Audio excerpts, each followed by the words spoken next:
Topic ఏంటి అంటే మీకు క్లారిటీ వచ్చి ఉంటుంది.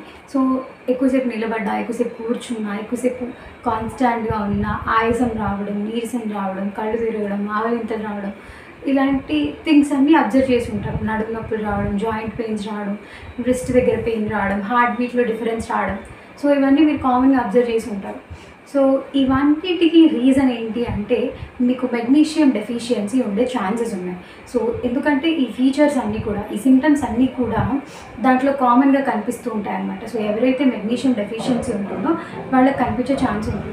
సర్ప్రైజింగ్ థింగ్ ఏంటి అంటే మనం ఏ టెస్ట్ చేయించుకున్నా, లైక్ ఏ టెస్ట్ ల్యాబ్‌లోకి వెళ్ళి మనకు కామన్‌గా నాకు ఇలాంటి ప్రాబ్లమ్స్ ఉన్నాయని ఏ డాక్టర్‌కి చెప్పినా కూడా వాళ్ళు మనకి కొన్ని టెస్ట్‌లు సజెస్ట్ చేస్తారు.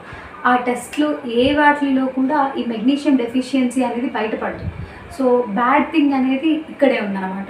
సో మెగ్నీషియం డెఫిషియన్సీ ఉందని మనకు తెలీదు. అండ్ వాళ్ళు ఇచ్చినవన్నీ మనం